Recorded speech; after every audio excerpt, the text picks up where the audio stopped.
Good afternoon, everyone, and welcome to this Hopkins Hour session today. Apologies, we're a couple of minutes late getting started.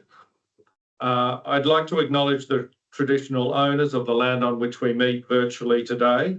My work office is on the land of the Yagara and Turrbal peoples, and I pay respect to elders past, present and emerging, and extend that respect to all Aboriginal and Torres Strait Islander people, including those online today. We encourage all attendees to research and connect with the traditional owners of the land on which they live and work. We'd like to extend a warm welcome to all Hopkins Centre members, partners and collaborators who are joining us today for this Hopkins Hour online seminar, which today is on advancing the Aus InSCI Translation Project, Midpoint Outcomes and Reflections. For those who don't know me, I'm Tim Geraghty. I'm the Director of the Hopkins Centre, and I'm also the project lead for the Aus InSCI Translation Project, and I'll be host of your session today. Just a bit of housekeeping before we get started. If you're having any technical difficulties, please feel free to put a question in the chat via the toolbar at the top of your screen, and one of our events team will do the best to assist you. If needed, you can leave the Teams meeting platform and come back at any time without losing your place. If you need captions, you can turn those on via the Teams meeting settings and clicking on the three dots on your toolbar and then selecting language and speech and then live captions. Please use the chat function to ask questions at any time during the session. From the top left Teams navigation bar, select chat, and this will open up a panel on the right hand side of your screen where you can type your question or discussion point into the box. Today's speakers will answer as many questions as possible during the session, but if we run out of time for some questions, we'll share responses to those after the session. In this Hopkins Hour, we'll present an overview of the Aus InSCI Translation Project, its progress, current activities, as well as some key learnings and reflections.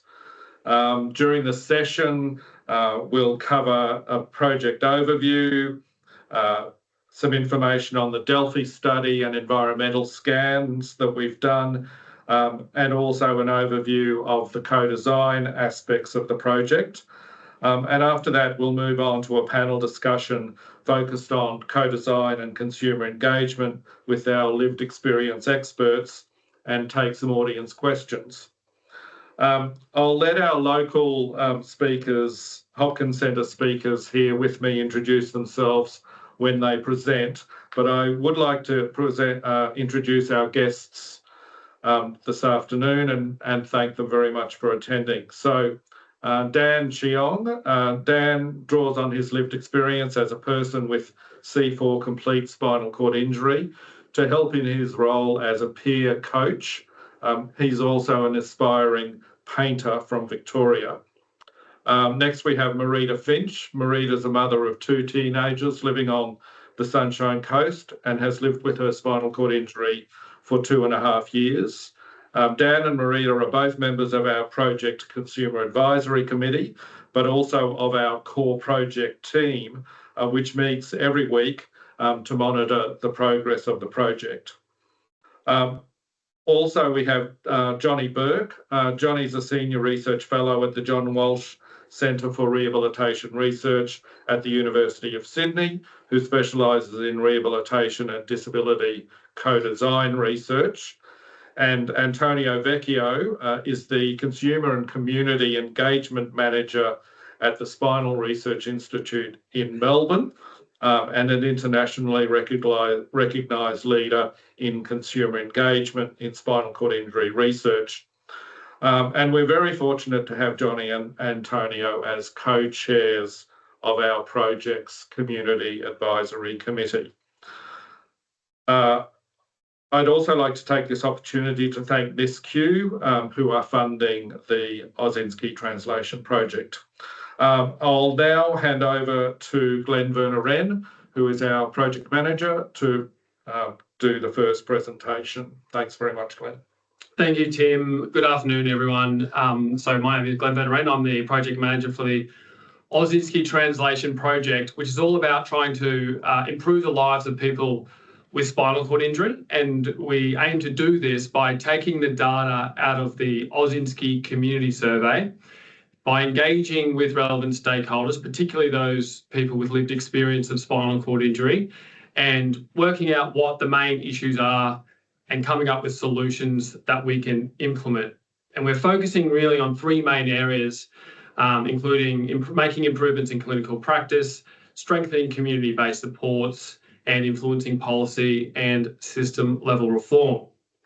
Now, how are we going to go about doing that? Well, it's a multi-stage approach. So stage one is getting the data out of the Aus InSCI community survey. Now, we don't have time to really go into the details of the survey today, but I'll just make 3 points. So the first survey was sent out 2018-2019.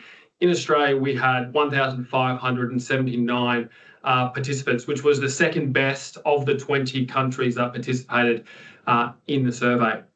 Now, this is not a standalone survey that's just meant to be done once. So every 5 years, this survey will be repeated. Now, we're a little delayed in the second survey in Australia. That's going out now, but Australia is the only country that's taken the time to do data linkage. So it means that we will be able to track individual responses from the surveys as they're rolled out over the years. And finally, we are the only country that has a dedicated team that's got dedicated resources, which is aiming to translate the findings of the survey into and making some meaningful change. So I think we're really kind of leading the way in this area on an international stage. So first thing is to get the data out of that survey. Now, when we got that data and we were looking at the raw data, we realised there was no real easy way of logical way of trying to work out what are the key priority areas. Now, we could have just decided and made kind of internal decisions, but we decided that we wanted to kind of go down a more thorough, objective and collaborative approach. So we decided to do an Delphi survey to work out what the priorities are, and that's what Michaela will discuss next. Likewise, once we worked out what our key priority topics were, we could have just started working on those, but what we didn't want to do is duplicate things that are happening already around Australia. And we also wanted to see what was going on to see if there's any potential collaborations that we could make. So that's why we decided to do an environmental scan for each topic, and Alex will talk further to that. Once we've worked out what's going on, the next stage is that solution co-design. And again, that's engaging with the relevant stakeholders, particularly those people with lived experience, working out what the main pain points are, and then coming up with solutions that are going to be practical to be able to be implemented within the timeframe that we have. And then, of course, trying to evaluate what we do implement. So just an overview of the project itself. So again, thanks to InSCI, we really appreciate it for their ongoing support of the project. Now, this is a 3-year project, and it was supposed to start September 2024, but unfortunately, due to some delays that were out of our control, we didn't have a full team on board until June last year. So we have only been going for the year, but it is due to finish September next year. But in an effort to make up for some lost time, we have increased our project team. So we've got Tim as our lead, myself as the project manager. We've got Michaela as a research fellow, but we've recently added Sam Borg and Alex Borg as research assistants to help us out. And you'll also see there we work very closely with our colleagues in Sydney who are looking after the broader survey project. You'll also see that the project, we've got oversight from a national steering committee now. This has got representation from around Australia, which is great. It's not just clinicians, it's also researchers, people with lived experience, and also the spinal cord injury consumer organisations. And we also have a consumer advisory committee, and this has 10 people with lived experience, again, from all around Australia. And we've got Johnny and Antonio, who are the co-chairs of this, who also sit on our steering committee. And we've got Claire Panagata, who is the Medical Director of the Queensland Spinal Cord Injury Service, who is our project sponsor. Now, just quickly, our learnings to date, I'll just focus on three. So first of all, there's been a real appetite for collaboration around Australia, which is really fantastic to see. And that, again, not just clinicians, it's the spinal organisations as well. So we've got a real fantastic opportunity for that cross-industry collaboration to make a real impact. The second is, I think we've done a really great job having authentic and genuine consumer co-design along the process. And again, Johnny will talk about that later on. And then the third key learning point is just that trade-off between, getting things done on time, but making sure that we do it in a rigorous and thorough way. And I think that's just going to be something that continues as we progress through the project. We would encourage everyone to sign up to our mailing list. So if you've got your phone there, have a scan of the QR code. It's the best way to keep up to date. We've also recently got a LinkedIn profile as well, so check us out there. Thank you, everyone. I'm going to hand over now to Michaela, who's going to talk about the Delphi study. All right, thank you, Glenn. My name is Michaela Filipcikova, and I'm the research fellow on this project. So one of the first goals in the Aus InSCI Translation Project was to identify the major areas of need based on the Aus InSCI community survey findings. Now, to do this, we began by analyzing the results from the survey done in 2018-2019, drawing on its two main reports, but also based on the longitudinal data, which was available from the second survey. We used a simple rule to decide which topics should be included. So if at least 25% of respondents reported a severe or extreme issue in a particular area, we would flag it as a priority. From there, we grouped similar issues together and categorized them as either health-related topics or non-health-related topics. And using this process, we arrived at a final list of 33 topics. So 17 of those were health-related and 16 non-health-related. So where do we begin? From the community survey, we identified a very large number of potential priority areas. However, the survey didn't really ask respondents which topics they believe that should be addressed first. So while we had many important issues on the table, we were limited by time, capacity, and resources. And this meant that we needed a way to narrow the list down in a fair and transparent way. And rather than having the Aus InSCI Translation Project team make those decisions internally, which could be subjective and not fully transparent, we chose to use structured eDelphi process. Using this approach, we made sure that people with lived experience, but also key professionals directly guided which areas of need should be prioritized moving forward. So the 33 topics that I mentioned before made up the initial list in the eDelphi process. We chose the Delphi methodology, which is a structured way to gather opinions from a group of experts without actually putting them in the same room. Now, it has a few different stages, so I'll just quickly guide you through those. So in the first stage, you pick your panel of experts. So these are the people who know the topic well. Now, we invited all of our steering committee and consumer advisory committee members and also other selected stakeholders. So these were all people with spinal cord injury or spinal cord injury professionals. Next, you ask them questions. You ask them questions individually, so they don't talk to each other. They don't know how other people respond. And then you summarize the responses and you create a summary. In the next step, you share this summary back to the experts so they can see how the group was thinking, but anonymously. And you ask them to respond again, so they can revise their answers once they see how the whole group was sort of thinking. And you repeat this process until the group starts moving towards a shared view. And now we use the eDelphi method, which is simply the Delphi method, but it's done online, and we use Qualtrics for this. So a total of 51 people were invited to take part in the eDelphi study. This was 24 people with lived experience of spinal cord injury and 27 spinal cord injury professionals. Of these, 44 participated in the first two rounds and 42 completed all three. By the final round, the group was evenly split, so we had 21 people with spinal cord injury and 21 professionals.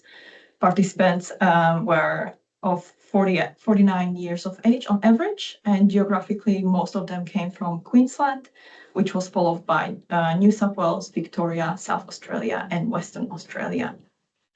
In the first round, participants reviewed those 17 health-related and 16 non-health-related questions or topics, and they were asked to rate each one on a 9-point scale based on how important they believed it was to address them right now. Any topic that was rated as essential for immediate action, so it would receive the rating of 7, 8, or 9 by at least half of participants, moved to round 2. So using this threshold, 11 topics that were health-related and 2 non-health-related topics progressed to the second round. Now in round 2, participants were again asked to consider these topics, the remaining topics, while keeping the group perspective in mind. And we set our consensus threshold. So 2 health-related topics met that consensus. So at least 75% of respondents rated them as essential for immediate action, with fewer than 15% rating them as of limited importance right now. So ratings 1, 2, or 3. No non-health related topics met this criteria, and all remaining topics progressed to round 2. And in round 2, it was the same question, same instruction, and no additional topics reached consensus. So although we had originally hoped to reach agreement on around 10 topics, we chose not to proceed with a 4th round. And this was because by round 2 and 3, responses have stabilized, which in Delphi methodology is considered a valid reason to conclude the study, even without a full or hoped for consensus. So after the study concluded, we held a joint steering committee and consumer advisory committee meeting in March this year, where we presented and discussed the results of the Delphi study. From that discussion, the group agreed to include some additional topics that came very close to the 75% threshold. So first, the topic of employment was selected as a priority because it had the highest rating in round 3, and also because we already had some preliminary work from a previous pilot project. Committee members were then asked to each select 2 more topics that had been rated as essential by at least 60% of participants in the round 3. And this process resulted in the selection of 4 additional topics, bringing the total number of priority areas to 7. So that was the pressure source ulcers, bowel dysfunction, employment, participation, mental health, general pain, and bladder dysfunction. And these topics will be further progressed in the project. So now I'll hand over to Alex, and he will speak about the environmental scan. Thank you. Thank you, Michaela. I'm Alex Bourke, one of the research assistants on this project, and I'll be discussing the protocol for the environmental scan. So the Delphi identified priority topics for spinal cord injury in Australia, and we wanted to understand the broader environment of these topics for the next stage of the project, and also to avoid duplicating work. So the key question that we wanted to answer was what past, current, and planned activities are happening in this space in Australia. I'll be walking you through the methods work of the environmental scan that we use to answer this question. Now, an environmental scan pulls together existing and potentially new data from multiple sources to inform decision making. The key idea is that you're broadly scanning the whole landscape beyond just the peer-reviewed literature. We were lucky enough to collaborate with our colleagues from South Australia, Liz Potter, Gillian Clark, and Ruth Marshall, who reviewed the published literature on how to go about doing an environmental scan, which helped guide our protocol. So to avoid reinventing the wheel, we adopted an evidence-informed framework called the RADAR-ES framework, which runs across 5 phases.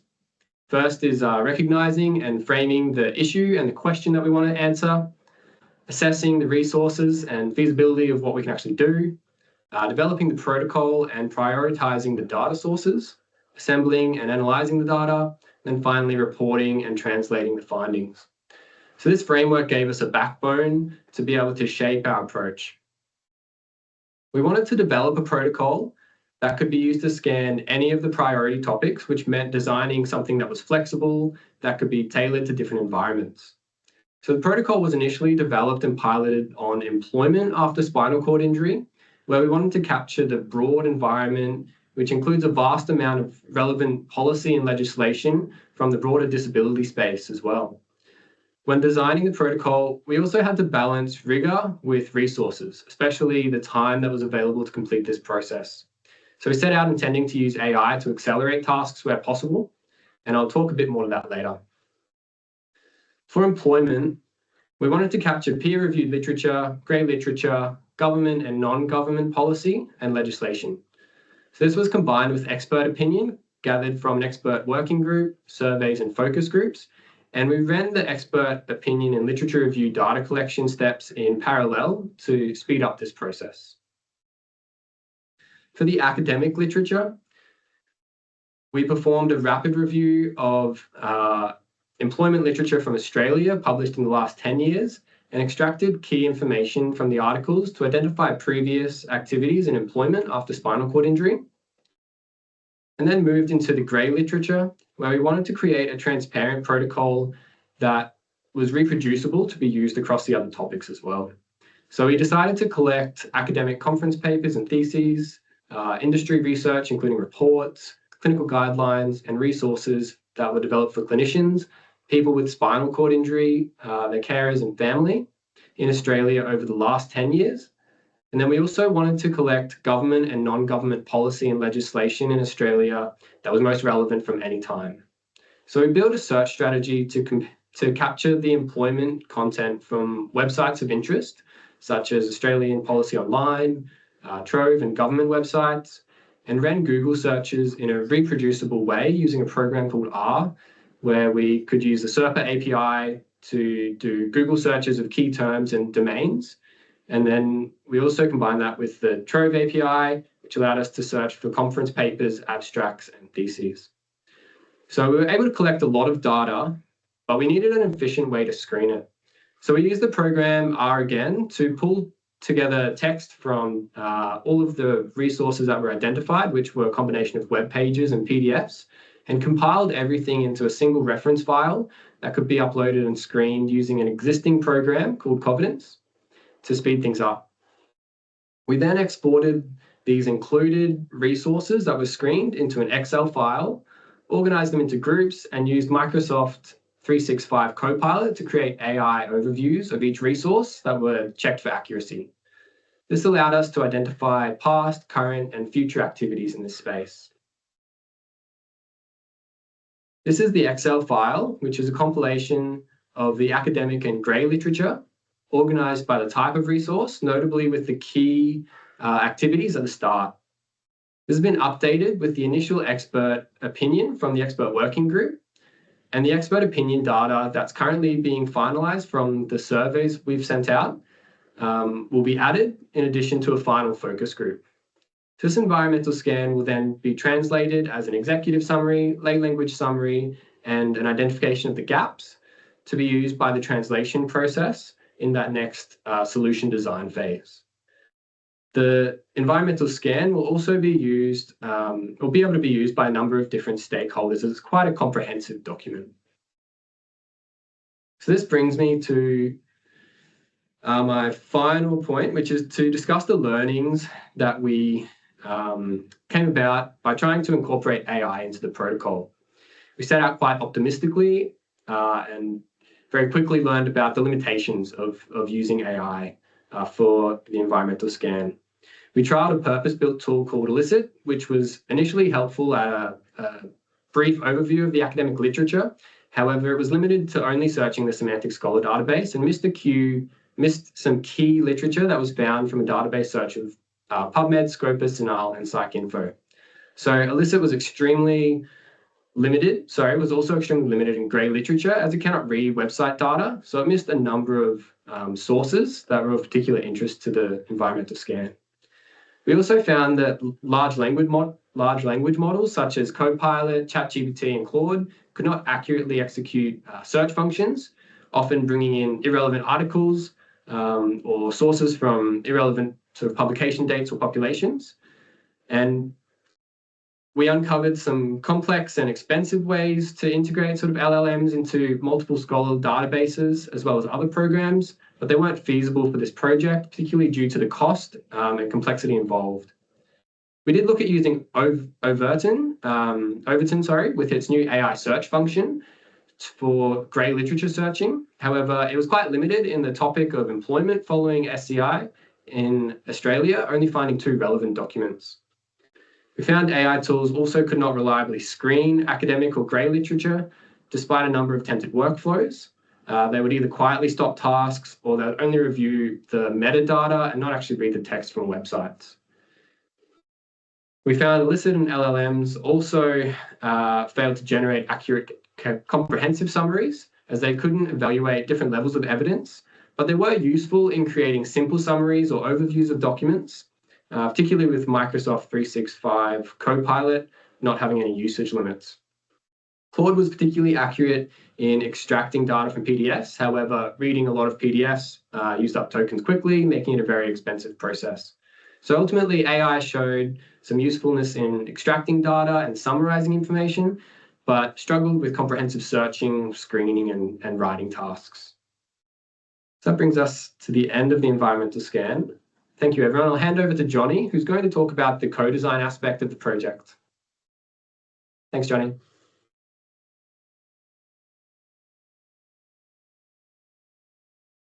Thanks, Alex. My name's Johnny Beck from the University of Sydney, and I'm privileged to be a co-chair of the Consumer Committee alongside Antonio Vecchio. I'll keep things brief to ensure we move along. I think we all know why we're doing co-design, so I'm just going to cut straight to what we're doing to explain that. And essentially, we've got a structured co-design process to embed the voices of lived experience in the governance of this project. And I'm just going to explain 5 things that we're doing to enact that. One of them is a recruited consumer committee alongside the steering committee. And what's really cool about that is that we've got representation from all states in Australia, which has been a real success. We've also developed a terms of reference alongside our consumer advisory group to make sure that the terms of reference reflect the committee members' perspectives and input. What's another really neat part of this project is we've managed to have 2 members of the consumer advisory group attend the weekly team meetings, and that's Dan and Marita, who's on the call today. And that's really to build capacity within our consumer advisory group for people who don't have a lot of experience with research, to build and learn about how the research process works, to take those skills beyond the scope of this project. And like I said before, we've also got the consumer co-chairs, myself and Antonio. So we're just there to act as facilitators and consultants, but also to support the other members of the Consumer Advisory Committee. And lastly, we're also doing an evaluation to assess the experience and understand the value and impact of having a consumer advisory group. And Antonio is going to talk a little bit more about that next. But essentially, there's 2 foundations. We've got consumers as active contributors who are shaping the work, not just being consulted by the ways I've just explained. And we've made sure we've got structured supports to make sure that process is as smooth as possible. I'll skip this slide there. Thanks, Alex. I'm just going to dive into a few more specific details about how we're making it work. Firstly, we're making things accessible. So we're recording meetings, we're sharing materials in an accessible manner, and making sure we've got flexible participation within the meetings. We're also making sure consumers are embedded in the team by the ways I explained just before. And what's really helping this whole integration is having an incredibly supportive and approachable research team of Tim, Glenn, Michaela, and the other investigators. And finally, we're creating space for input and supporting the least experienced voices in the consumer advisory group by myself and Antonio, just helping to support them and harness their lived experience to make sure it shapes the project. Next slide, thanks, Alex. So 5 quick key lessons about co-design is working because we're embedding it in governance. We're making sure we support it by an inclusive and accessible process. We're actively facilitating the process, making sure that those decisions have influence on the project, and we're going to be measuring that for impact. And I'll hand over now to Antonio. Thanks, guys.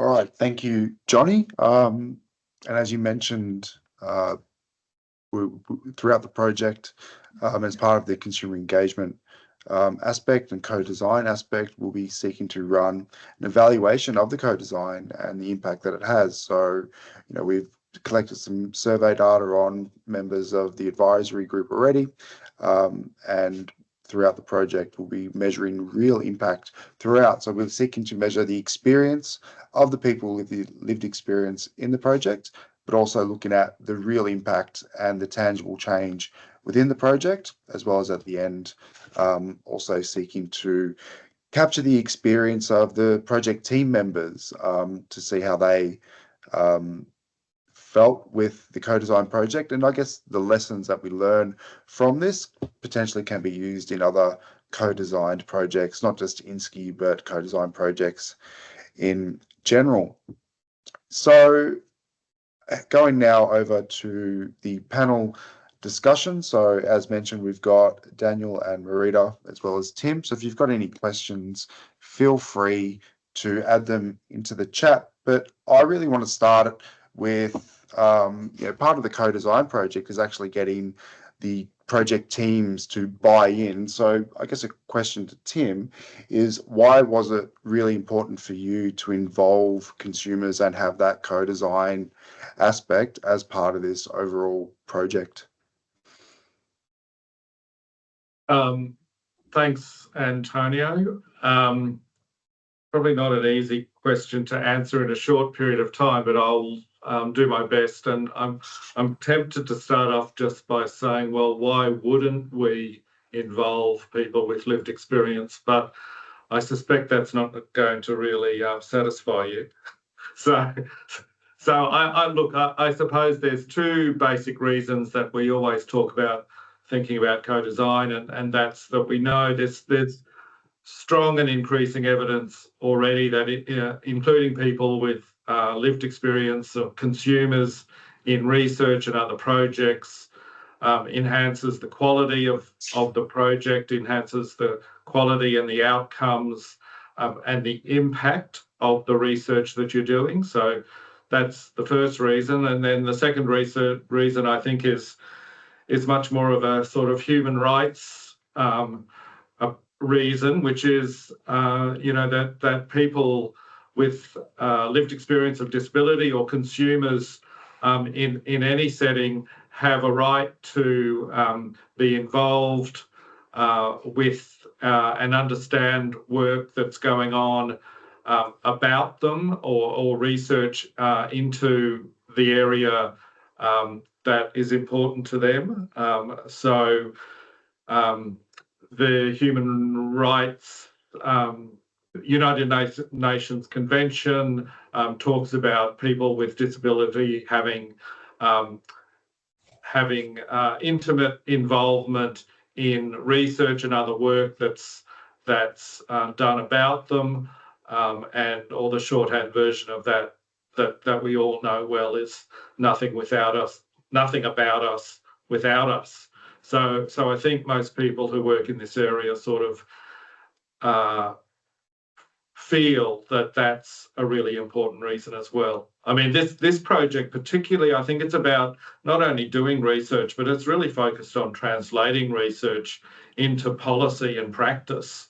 And therefore, we really need the voice of people with lived experience, the experts, to be involved in that, to guide us. There's so much potential work and helping us decide and taking advice from the people who are really going to be impacted by this is extremely important. And we also want to make sure that it's authentic, genuine consultation. So, as Johnny indicated, we've tried to involve people with lived experience throughout every level of the project and in as many capacities as possible. I shall stop there.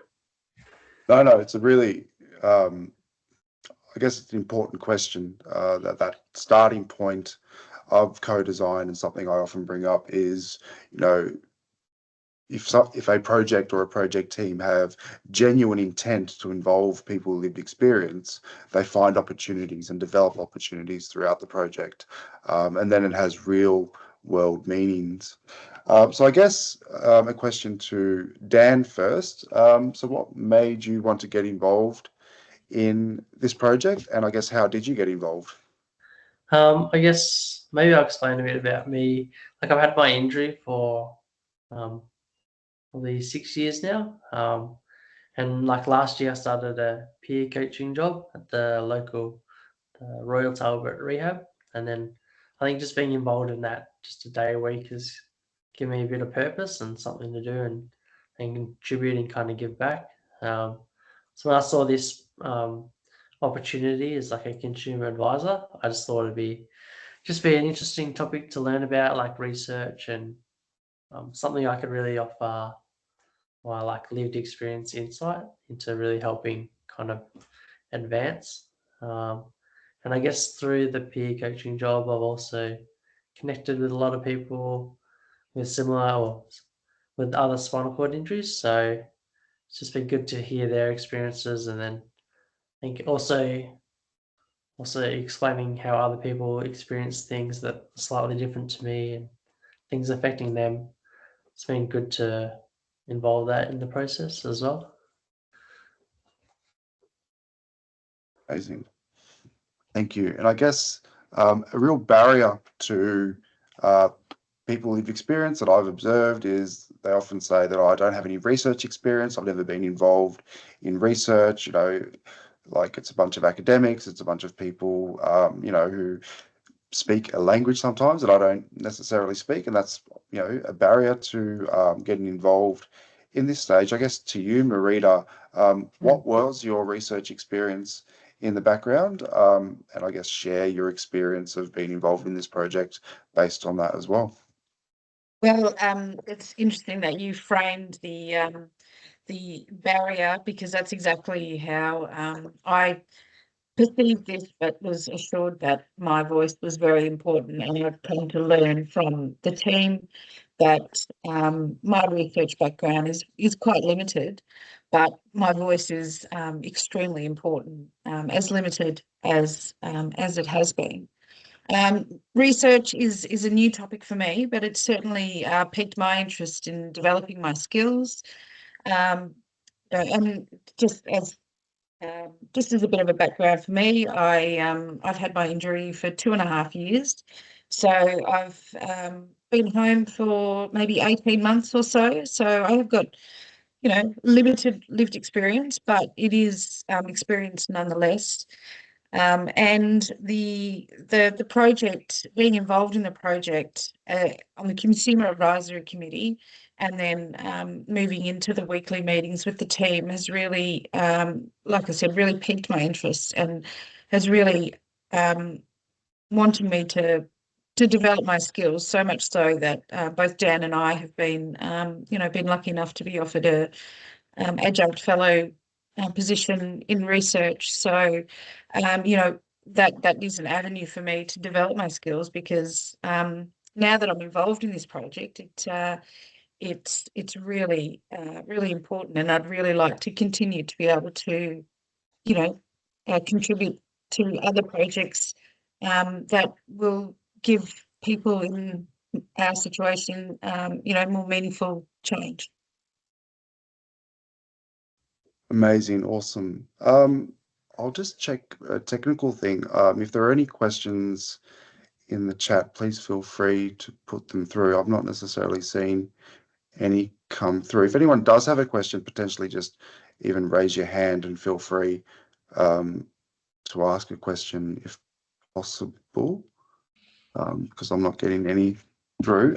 I guess moving on while we do that, I guess a question to all three panel members, so Dan, Marita, and Tim, is obviously you've signaled what your involvement is, but what are you hoping to achieve as part of being involved in this project? And I guess, Tim, it's a different sort of question for you, but what are you hoping to have, I guess, the ultimate goal of the project as well? So maybe start with you, Dan, and then we'll go around.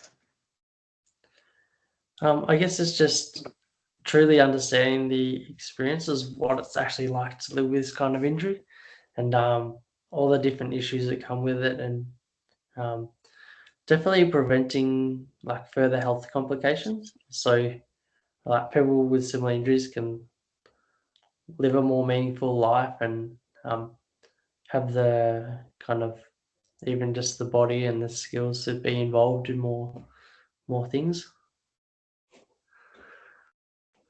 Marita?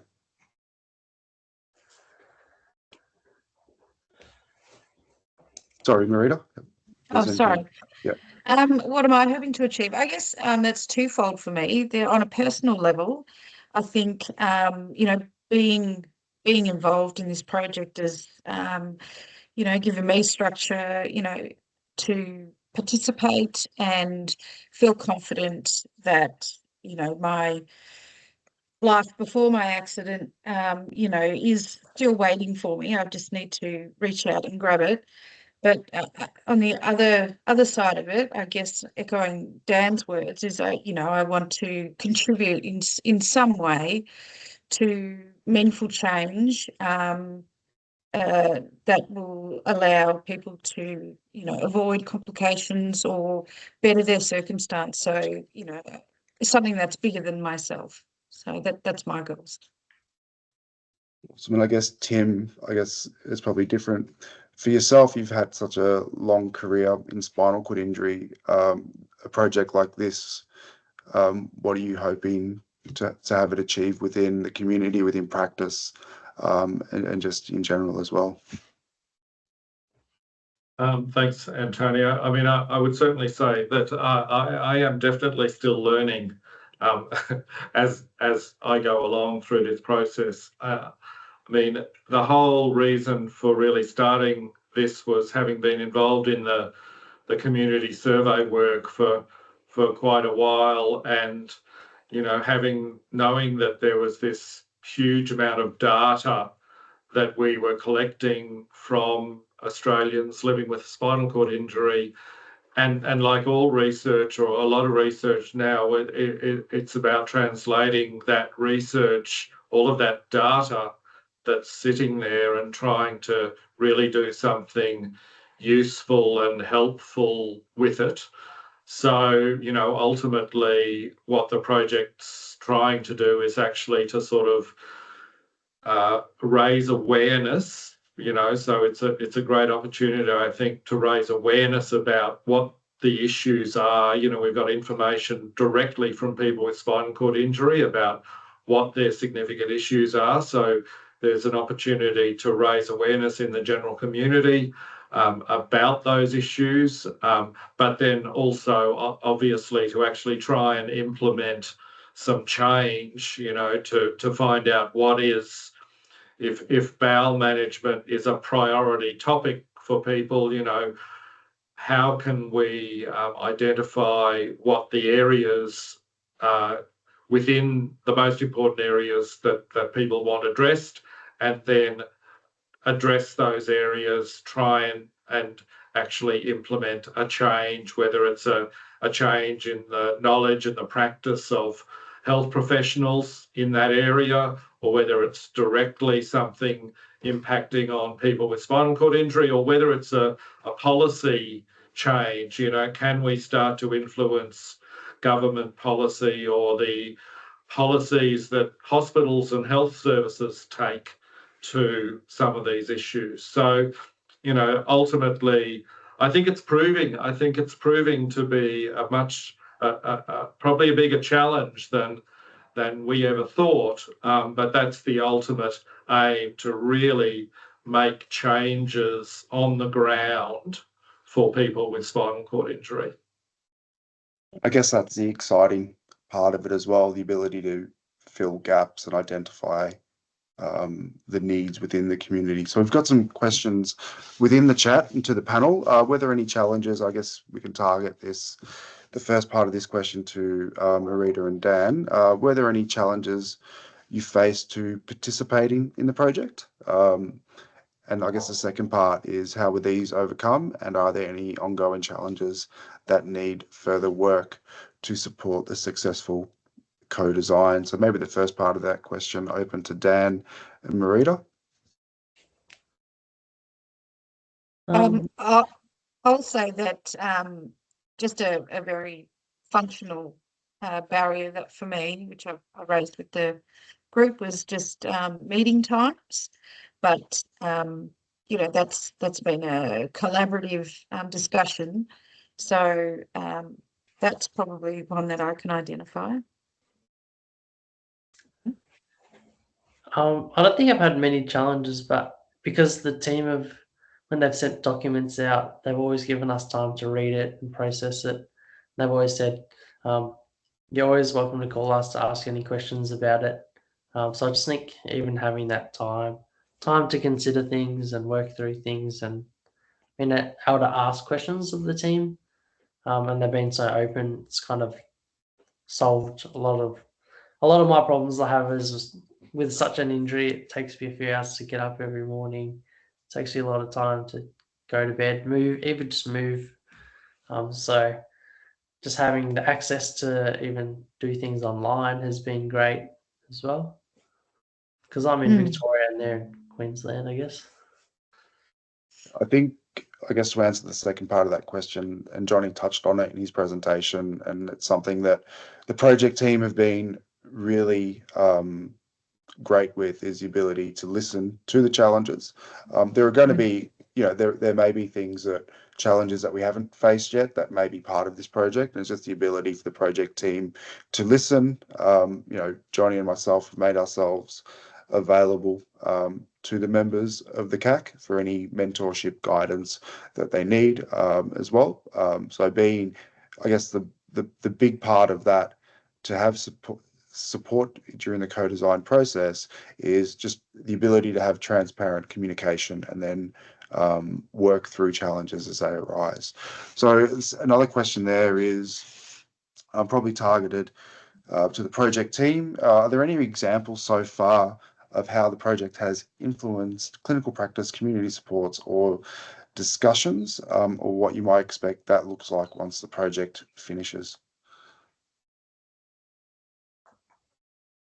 Yeah, I'm happy to do that. I mean, I think where we're at with the project, and just talking back to, again, that, you know, that rigor versus time, is, you know, we have spent a lot of time in that prep phase and building these strong foundations, which I think has definitely set us up. So I don't think we've seen a huge amount of change as yet, but I think we're ready to embark on that, and hopefully see some change early. But already, you know, just even the environmental scan for employment. So we have an expert working group, which just consists of a few people from around Australia who are experts in this field, and their initial feedback is overwhelmingly positive of this document, because something like this just doesn't exist at the moment.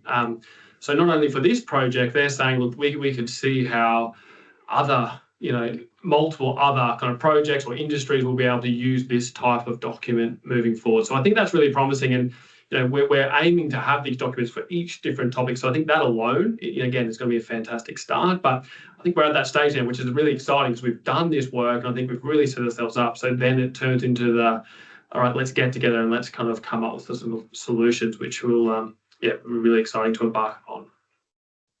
And if I could just add to that quickly, Antonio, I mean, so the next 15 months of the project is going to be really important from the point of view of producing those sort of outcomes and doing more implementation work.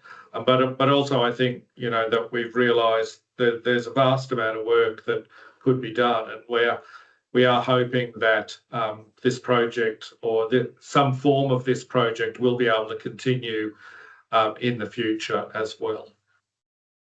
Amazing. Johnny, did you have anything to add there? I just wanted to quickly touch on one of the challenges from an administration point of view was recruiting a consumer for the group from every state in Australia, apart from the Northern Territory, I believe. So that was a real success, just to have that all coordinated through using our professional and community networks, which was really cool. And as far as where we are in the project, in terms of actually influencing things, I think having and guiding all the members through to create a real co-created terms of reference was a success at this point, and looking forward to having people's input shape the results of the results of the project as well. Yeah, and I'll reiterate that point, getting national consumer buy-in at times and representation nationally, in my experience, has been a challenge. And I guess the commitment of this project to actually get that, is a real testament to what we're trying to achieve. I guess the last question, and this is targeted directly at you, Tim, in your experience, how have you seen the research landscape in relation to how people with spinal cord injury get involved in research change? And I think you made the point that it is a no-brainer now that we do it, but that wasn't always the case. I guess in your time, how have you seen that change? Thanks, Antonio. I mean, I think spinal cord injury is an interesting area because I think that in many ways, engaging with consumers and working with people with lived experience of spinal cord injury is something that's been done in spinal injuries units and around the place. And people with spinal cord injury were often early advocates of change and in the disability rights movements and those kind of things. So I think I think it's always been there. By today's standards, it probably wasn't always done as well. And I think involving people directly in research activities and having that sort of genuine engagement and I think perhaps over the last 10 years or so, perhaps a bit longer, really seeing more and more people being actively engaged in research at that sort of leadership establishment level and really becoming co-investigators, co-researchers in various projects has been one of the things that's developed more fully more recently. I guess even just living with this injury, you kind of work out how to do things yourself.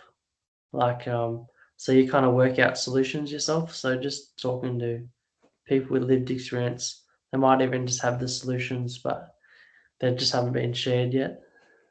Yeah, I would definitely echo that sentiment as well. Awesome. Well, thank you for the panel discussion. And on that note, I'll hand over back to yourself, Tim. Great. Thanks, Antonio, and thanks very much, Marita and Dan, for that great panel discussion.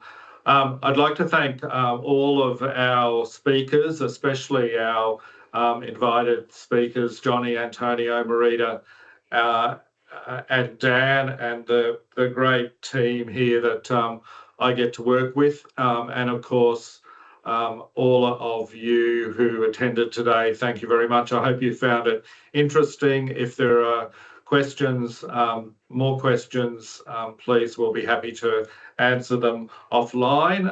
And we really encourage you to join our mailing list, have a look at the website, and get involved in the project if you'd like to.